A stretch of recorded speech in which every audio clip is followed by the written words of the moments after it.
buku pelajaran yang telah kita hasilkan bersama dari kerja bersama dengan Yayasan Kristen Wamena dan juga USAID Serasi. Dan saat ini telah tersedia adalah buku pelajaran Bahasa Indonesia untuk kelas 1 dan juga matematika untuk kelas 1 dan kelas 2. Saya ulangi, buku pelajaran yang tersedia sekarang adalah buku pelajaran matematika dan bahasa Indonesia untuk kelas 1 dan kelas 2. Ini sangat bermanfaat sebagai bahan pembelajaran kontekstual, khususnya di daerah pegunungan Papua, yang mana sudah dilatih untuk 6 kabupaten di pegunungan yang akan melibatkan 355 sekolah, SD khususnya. Kita harapkan buku ini dapat dipergunakan sebaik-baiknya dan dapat dimanfaatkan untuk meningkatkan kemampuan baca tulis anak, terutama di kelas 1 dan kelas 2, sehingga mereka dapat selesai dengan satu kompetensi dasar yang baik dan dapat menembus ke kelas-kelas yang lebih tinggi dengan berhasil dan juga dengan kemampuan yang memadai. Untuk itu saya sampaikan selamat menggunakan dan mudah-mudahan hasilnya akan semakin baik untuk kemajuan anak-anak kita. Buku pelajaran yang kita hasilkan ini adalah buku pelajaran yang sifatnya kontekstual menggunakan bahasa Melayu Papua. Dan kita lihat bahasa Melayu Papua ini sebagai satu penghubung antara bahasa daerah dan juga bahasa Indonesia. Bahasa Melayu Papua ini kita katakan dengan dialek Papua, yang membuat anak semakin mudah untuk memahami konsep-konsep dari bilangan, konsep dari huruf dan kata, sehingga ini menimbulkan kemampuan yang baik untuk mengasosiasi anak ini terhadap konsep. Nah, sehingga kita harapkan dengan bahasa Melayu Papua yang dipakai dalam buku ini akan mendorong anak untuk lebih berminat untuk belajar, meningkatkan kemampuannya dalam bidang membaca, menulis, dan berhitung, khususnya di kelas 1 dan kelas 2 di pegunungan. Kami lihat bahwa cara ini akan sangat bermanfaat untuk menjembatani handicap yang selama ini ada antara keluarga dan sekolah sebagai lembaga formal dalam proses pendidikan. Sebagaimana kita ketahui bersama bahwa pendidikan kita sebenarnya bertumpu pada 3 pilar, yaitu pemerintah sendiri, kemudian masyarakat, dan keluarga. Nah, dalam melaksanakan proses pendidikan ini, terkadang inisiatif lebih banyak datang dalam bentuk rekayasa sosial dari pemerintah yang sebenarnya dalam kebijakan top down, di mana terjadi proses supply terhadap kebutuhan masyarakat itu sendiri. Nah, kita harapkan ke depan pendidikan bukan dalam bentuk kebijakan top down saja, dalam proses supply itu saja, tetapi muncul dari demand yang datang dari masyarakat dan keluarga itu sendiri.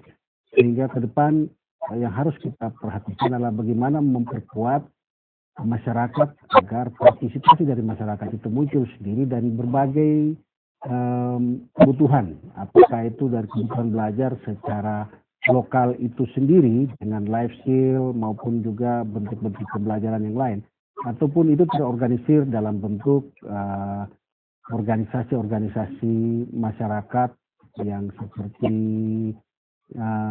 organisasi yayasan maupun juga kelompok-kelompok belajar dalam PKBM dan sebagainya. Tetapi ini muncul dari kebutuhan masyarakat sendiri untuk belajar mengembangkan dirinya. Yang ketiga adalah keluarga itu sendiri. Nah, keluarga di Papua ini harus diperkuat kemampuannya agar mereka tahu bagaimana memberikan layanan terbaik kepada anak dalam tumbuh kembang, mulai dari proses gizi yang baik, perawatan kesehatan yang baik, kemudian stimulasi perkembangan otak, yang akhirnya datang kepada bagaimana mendorong dan mempersiapkan anak untuk ke sekolah. Yang terutama yang harus kita beritahukan dan juga didik keluarga-keluarga di Papua adalah bagaimana mengurus dan mengasuh penyiapan gizi yang baik kepada anak dalam tumbuh kembang setelah melewati masa pendidikan anak usia dini, kemudian masuk kepada pendidikan dasar. Di sini dalam perkembangannya tetap membutuhkan gizi yang baik. banyak keluarga-keluarga sibuk dengan urusannya sendiri, dianggap anak ini seperti robot yang cari makan sendiri, nanti tiba-tiba sudah tumbuh besar, sehingga gizinya tidak terurus dengan baik, perawatan makan dan pakaian di dalam keluarga-keluarga dalam rumah ini tidak terurus dengan baik. Dan proses ini membutuhkan life skill yang kita butuhkan dalam pengembangan keluarga dan masyarakat untuk mendukung pendidikan.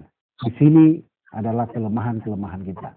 Yang ketiga adalah daerah-daerah terpencil yang tidak terakses dengan pendidikan yang baik, apakah itu dalam bentuk supply layanan pendidikan, dalam bentuk sekolah-sekolah, maupun juga bentuk-bentuk yang lain dalam bentuk pendidikan non formal. Ini belum terjangkau dengan baik, sehingga kita lihat angka buta aksara juga menopang, artinya melonjak tinggi di Papua. Kita lihat dari statistik, angka itu buta aksara bukan menurun, tetapi semakin tinggi. Nah, oleh sebab itu, menjangkau masyarakat yang buta aksara ini tidak gampang, karena mereka tidak mau mengakui kalau mereka itu buta aksara. Dan oleh sebab itu sulit mendeteksi dan mengajak mereka untuk belajar meningkatkan kemampuannya di bidang keaksaraan. Oleh sebab itu, cara yang paling tepat adalah harus bekerja sama dengan organisasi-organisasi masyarakat untuk menjangkau mereka. Dan ini adalah tanggung jawab yang belum bisa kita selesaikan dengan baik ke depan. Tentunya kita butuh dengan kerjasama dengan berbagai lembaga mitra pembangunan, termasuk lembaga USAID dan asuransi, dan juga kita lihat bahwa dalam program-programnya juga sudah menembus wilayah-wilayah yang menjadi kebutuhan kami di daerah, dan itu kami ucapkan terima kasih untuk hal-hal yang kita lakukan.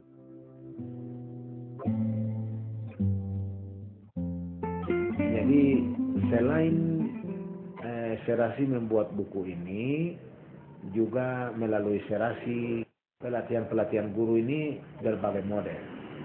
Nah, harapan kami ke depan, harapan kami kalau guru-guru sudah dilatih begitu harus terapkan juga di sekolah. Jangan sampai dilatih terus diam. Ini kan sangat merugikan diri sendiri. Tapi barangkali ke depan itu pendidikan-pendidikan yang sifatnya semacam pelatihan bukan hanya untuk guru, tetapi anak-anak ini juga ada semacam latihan kepemimpinan, ada tambahan-tambahan pengetahuan yang didorong oleh LSM yang kami harapkan. Artinya para guru tidak bisa lakukan, LSM bisa dalam hal ini Serasi, karena kami juga menyadari bahwa ternyata pendidikan ini bukan dipeduli oleh orang yang hanya seorang guru atau kepala dinas saja, tetapi untuk memajukan putra-putri ini ke depan, karena generasi bangsa ini kita siapkan melalui semua pihak, LSM, pemerintah, dan masyarakat.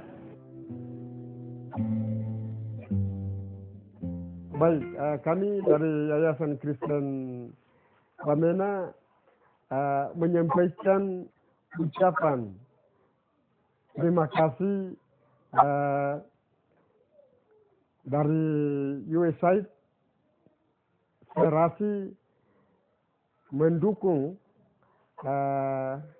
Yayasan Kristen ini sehingga buku ini sudah tersusun, sehingga di Kabupaten Jayawijaya ini bisa pakai buku ini. Nama saya Pendeta Kaisar Waterkwa, asal dari Kabupaten Lanijaya, dan saya bekerja di yayasan ini sebagai ketua yayasan. Yayasan ini namanya Yayasan Kristen Wamena. Yayasan ini berdiri sejak tahun 2003. Latar belakang Yayasan Kristen Wamena atau YKW ingin membangun SDM lewat pendidikan. Maka yayasan ini memikirkan bahwa khususnya Jayawijaya ini pendidikan sangat menurun. Maka yayasan ini mengambil tindakan, kami harus membuat satu yayasan Kristen Wamena dan membuka itu mulai dari PAUD, BK, SD sampai perguruan tinggi. Latar belakang YKW sudah aktif di Papua ini sebelum tahun 2005 karena buku-buku yang sudah disiapkan itu tidak cocok atau tidak sesuai dengan budaya Papua ini. Ya, jadi buku yang dulu itu mengajar tapi khusus untuk anak-anak Papua di Wamena itu tidak cocok. Maka YKW punya ide bahwa harus buku tersendiri.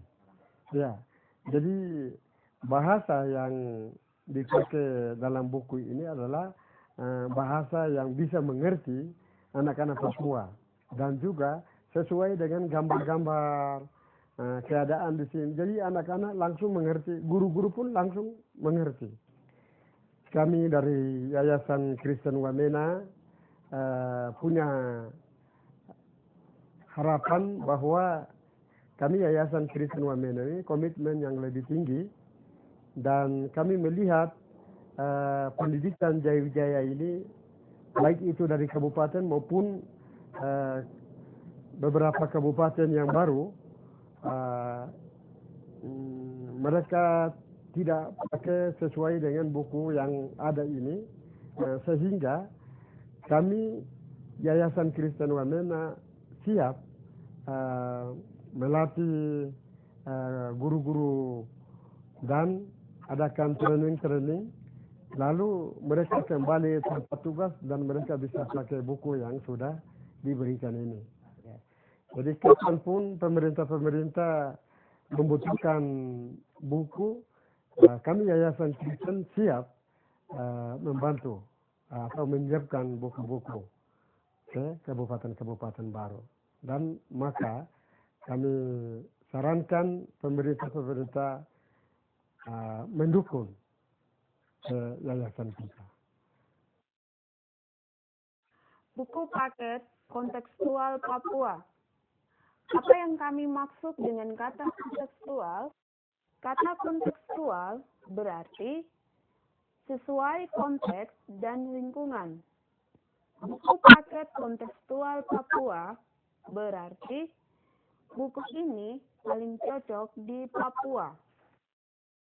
Apa yang sesuai lingkungan di Papua? Kami akan beri beberapa contoh. Buku kerja bahasa Indonesia kelas 2 halaman 43B, 43C, dan 58. Buku kerja matematika kelas 1 halaman 23A, 25B, dan 48D. Di Papua, banyak suku dan budaya. Yang sama antara banyak tempat adalah banyak anak-anak kurang menguasai bahasa yang dipakai di sekolah. Anak-anak belajar lebih baik kalau mereka bisa aktif. Anak-anak lebih ingat kalau hal yang sama sering diulangi. Apa yang kontekstual tentang bahasa? Kita gunakan bahasa yang sangat sederhana. Contoh, buku panduan bahasa Indonesia kelas 2 RPP 47 bagian P2. Matematika kelas 1 buku siswa pelajaran 82B.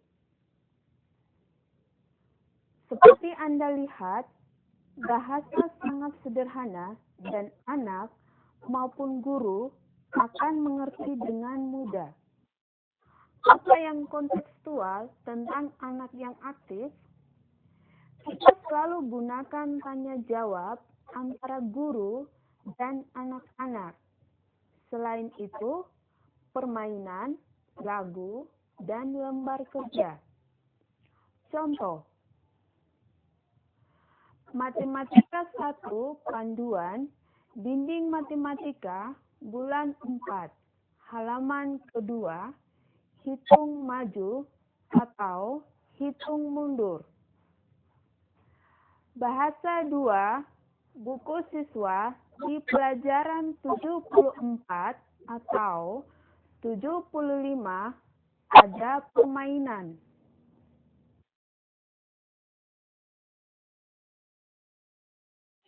Silakan cari contoh yang lain dari buku yang lain kalau merasa itu perlu.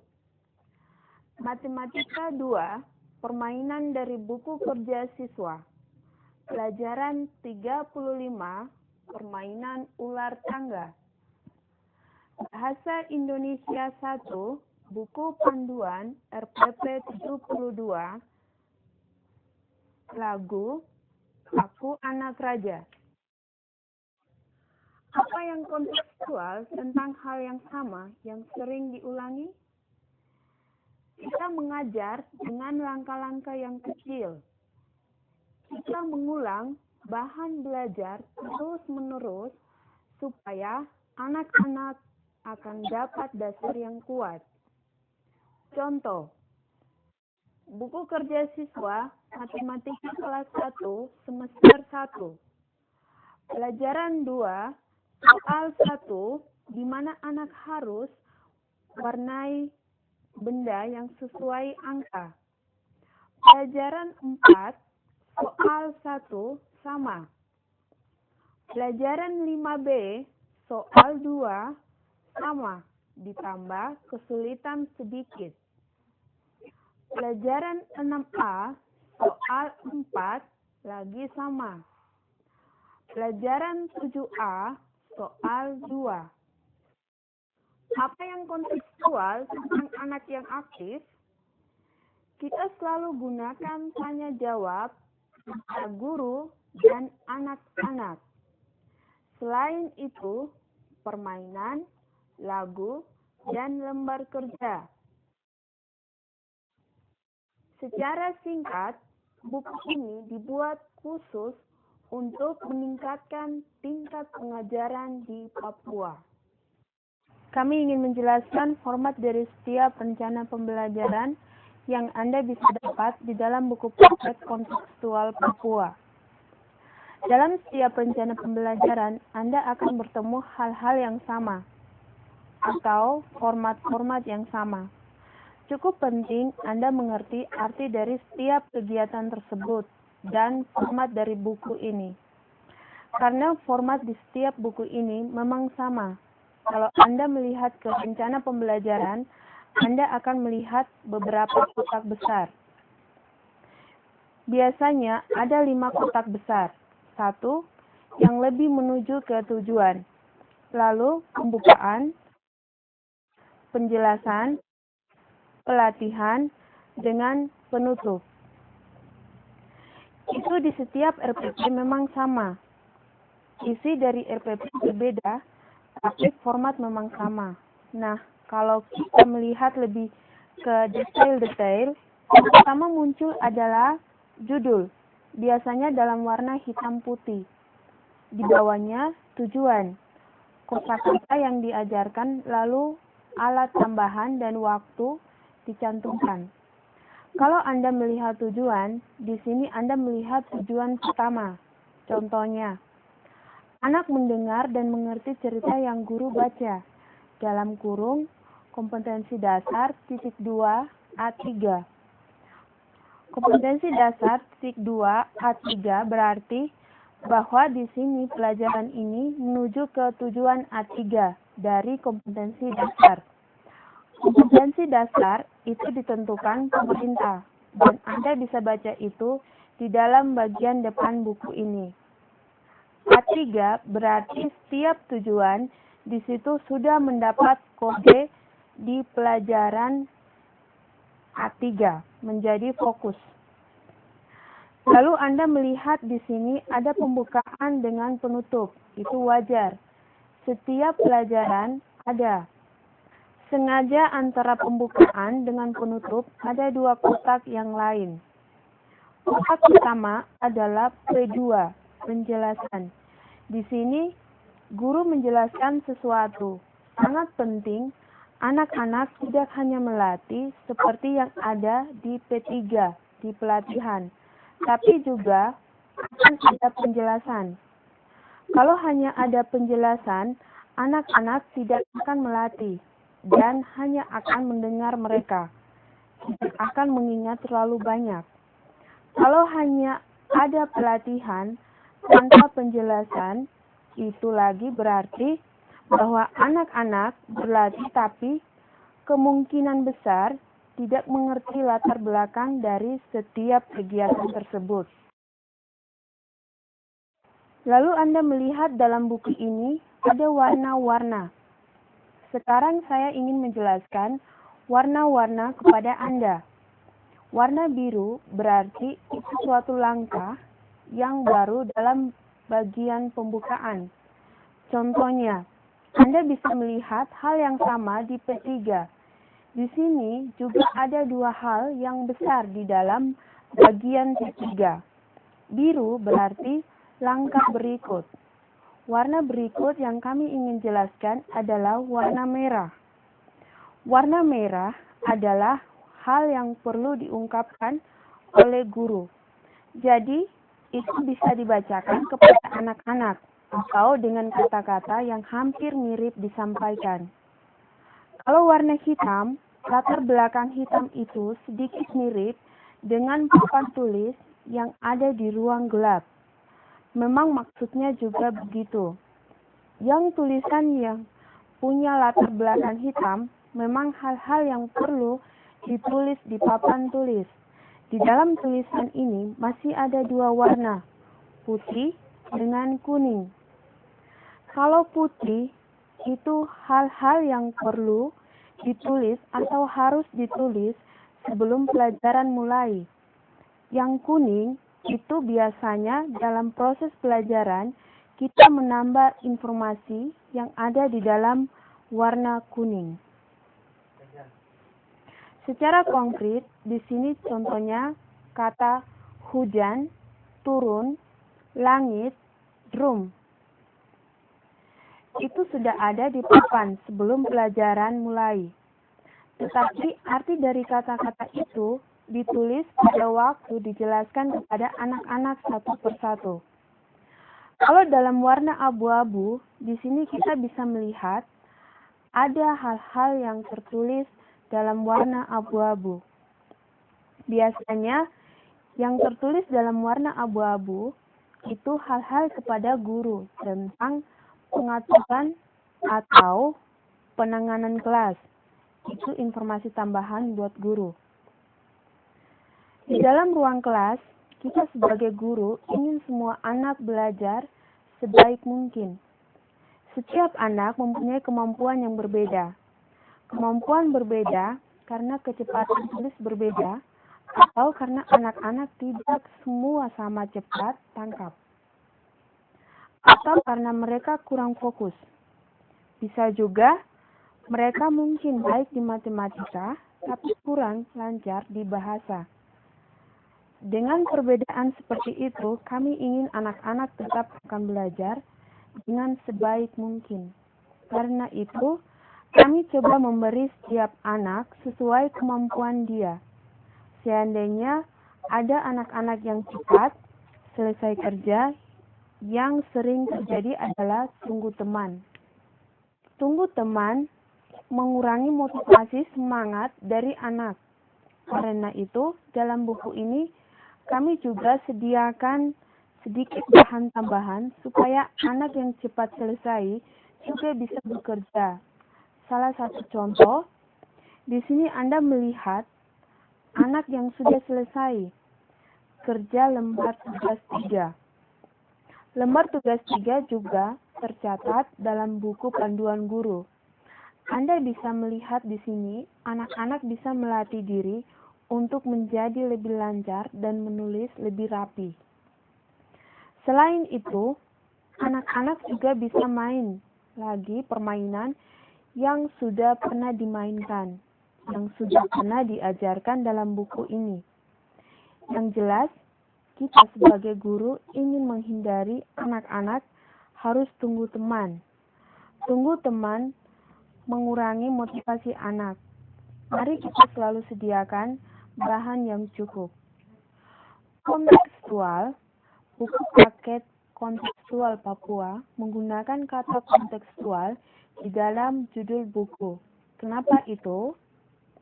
Kontekstual menurut kami adalah bahwa buku ini serasi dengan situasi anak-anak di Papua. Memang di Papua pun anak-anak tinggal dalam situasi yang sangat berbeda. Ada anak yang tinggal di kota, ada anak yang tinggal di kampung, ada anak yang tinggal di daerah rawa atau daerah gunung atau di hutan. Menurut kami, buku paket kontekstual Papua cocok untuk bermacam daerah di Papua. Kenapa? Karena menggunakan bahasa yang sederhana dan juga sesuai dengan logat Papua. Kami juga ingat bahwa anak-anak rata-rata tidak ikut TK sebelum mereka masuk di SD. Kami juga ingat bahwa anak-anak rata-rata masih kurang menguasai bahasa Indonesia. Kami juga ingat bahwa situasi kehidupan anak-anak menjadi dasar untuk menulis buku ini. Jadi, apa yang akan Anda temukan dalam buku ini adalah gambar-gambar yang mereka mengerti, yang mereka melihat dalam situasi mereka, dalam kehidupan mereka, juga cerita-cerita yang kami gunakan dalam buku ini adalah cerita yang sederhana dan juga berdasarkan situasi hidup mereka hari demi hari. Jadi kontekstual menurut kami berarti bahwa sesuai situasi anak-anak itu lebih daripada hindari kereta api. Di dalam buku paket anak itu yang paling gampang. Tetapi apa yang telah dibuat dalam buku paket kontekstual Papua adalah kami benar-benar melihat situasi hidup anak-anak dan memulai menulis buku dengan drafter yang hidup. Buku paket kontekstual Papua. Apa yang kami maksud dengan kata interaktif? Dengan kata interaktif, kita maksud anak belajar bersama guru lewat tanya jawab dan lain-lain. Di buku kontekstual Papua, kita aktifkan anak. Kenapa? Kalau anak-anak hanya dengar apa yang guru bilang, mereka tidak akan ingat sesuatu. Contoh, semua yang guru sampaikan kepada anak masuk, tetapi juga langsung keluar. Dan akhir pelajaran, otak anak masih kosong. Semua penelitian membuktikan bahwa anak yang dengar saja di kelas hanya ingat 10% dari apa yang guru sampaikan. Tetapi, dari apa yang anak dengar, lihat, dan lakukan, dia bisa ingat lebih dari 70%.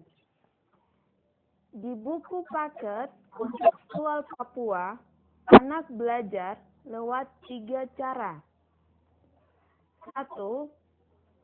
Dengar. 2. Lihat. 3.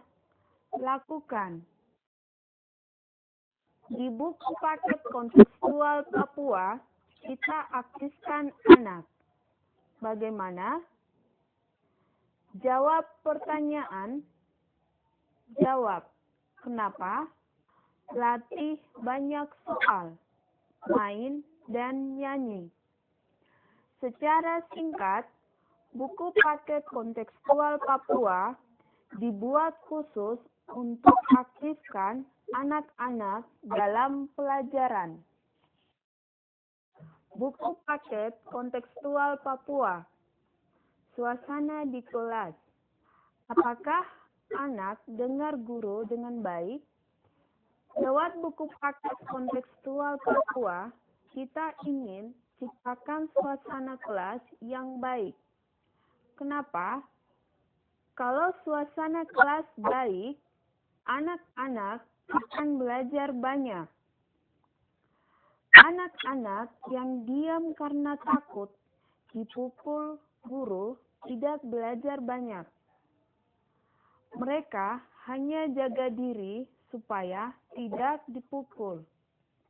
Telinga mereka tidak benar-benar terbuka. Hasil belajar rendah. Lipat tangan dan kunci mulut. Kalau anak dengar guru baik, anak-anak akan belajar banyak. Guru yang mengajar waktu anak-anak tidak perhatikan tidak berhasil. Anak-anak tidak dengar apa yang guru jelaskan. Hasil belajar rendah. Kalau anak belajar bersama guru, anak-anak akan belajar banyak.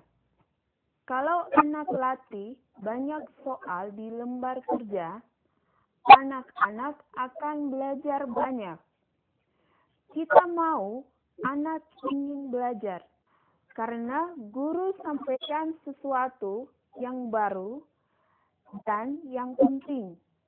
Buku paket kontekstual Papua menolong guru untuk sampaikan apa yang penting. Untuk tarik perhatian, guru bisa pakai cara yang lucu. Contoh-contoh yang kita bisa tunjuk. Tepuk tangan 2 kali sambil bilang 1, 2, lipat tangan. Tata titita. Secara singkat, buku paket kontekstual Papua menolong anak dan guru untuk menciptakan suasana kelas yang baik. Buku paket kontekstual Papua. Tujuan dan garis besar. Untuk mencapai tujuan akhir KTS 2006, bagaimana? Buku paket kontekstual Papua akan menolong guru untuk mencapai tujuan akhir KTSP 2006. Tujuan-tujuan di buku paket kontekstual Papua setingkat dengan tujuan nasional di akhir kelas 3. Bagaimana buku paket kontekstual Papua menolong guru? Kalau bangun gedung 17 tingkat, apa yang paling penting? Yang paling penting adalah di bawah tanah, namanya fondasi. Kalau dasar itu tidak kuat, semua akan jatuh. Karena itu, kita perlu kerja sangat keras dan baik di kelas dan kelas 1, 2, dan 3. Karena sampai kelas 3 adalah dasar untuk semuanya. TK dan kelas 1, 2, dan 3 paling penting di sekolah. Kalau guru dan anak-anak berhasil di kelas bawah, anak-anak bisa belajar apa saja. Pemerintah tentukan tujuan nasional di standar kompetensi dan kompetensi dasar. Buku paket kontekstual Papua juga memenuhi tujuan nasional. Di kegiatan belajar, Anda bisa melihat apa yang ada di buku paket kontekstual Papua untuk memenuhi tujuan-tujuan tersebut. Kalau kita di Papua mau punya hasil yang sama, kita harus kerja keras. Apakah kita bisa? di daerah lain anak-anak lebih siap ke sekolah. Alasannya, orang tua sudah bimbing anak sebelum masuk sekolah. Anak-anak masuk melalui TK.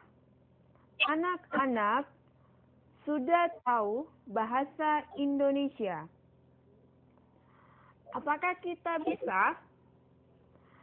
Kalau kita di Papua ingin capai tingkat yang sama, kita di Papua harus kerja lebih keras daripada di tempat lain. Apakah Anda siap? Apakah Anda mau? Kalau kita mau, kita harus mengajar bahasa dan matematika lebih banyak. Setiap hari, sekolah kita mengajar bahasa Indonesia dan matematika 100 hari per semester.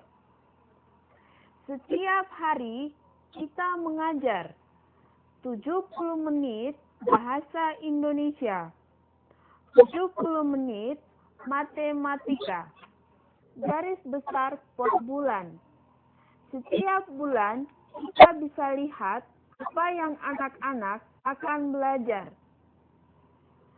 Per bulan kita sediakan garis besar.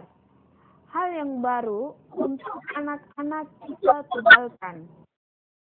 Supaya Anda bisa melihat di mana kita jelaskan sesuatu yang baru. Seandainya hari efektif di sekolah, Anda tidak cukup, Anda bisa lewatkan pelajaran tanpa hal baru. Tetapi ingat, pelajaran tanpa hal baru selalu mengulang sesuatu.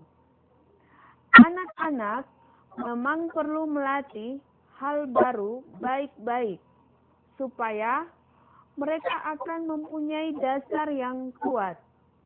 Setiap bulan kita bisa lihat apa yang anak-anak akan belajar. Per bulan kita sediakan garis besar. Hal yang baru untuk anak-anak kita tebalkan. Di hari yang lain, tidak ada yang tebal. Itu berarti anak-anak mengulang pelajaran sebelumnya. Anak-anak memang perlu mengulang hal yang lama baik-baik, supaya mereka akan punya dasar yang kuat. Kalau guru tidak selesaikan buku dalam satu semester, dia harus selesaikan buku itu di semester atau kelas berikut. Jangan lewatkan banyak pelajaran, karena anak-anak tidak akan punya dasar yang kuat. Anak-anak hanya bisa kerja soal dari buku berikut. Kalau buku ini tidak habis dan anak-anak mengerti. Secara singkat, buku praktek kontekstual Papua menolong anak dan guru untuk mencapai akhir KSP 2006.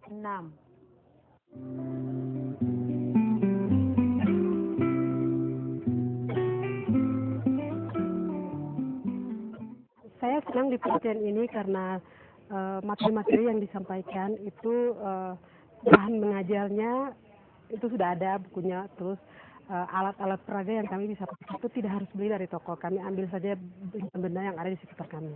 Kami ucapkan banyak terima kasih kepada Serasi Program dan YKW Yayasan Kristen Wamena yang telah menyelenggarakan pelatihan ini. Nama saya Tagan Poya, peserta pelatihan Kabupaten Tolikara. Kami senang ikuti pelatihan ini. Saya senang sekali mengikuti pelatihan ini. Pendapat saya dengan mengikuti pelatihan ini, banyak hal yang saya dapatkan, banyak hal yang saya pelajari, terutama pada sesi ini kami belajar mengenai pelajaran matematika. Di situ di dalam pelajaran matematika itu ada banyak hal yang ada dinding matematika, terus ada penyusunannya juga terarah begitu. ketika kita belajar ada kegiatan pembukaan, penjelasan dan inti, kemudian penutup.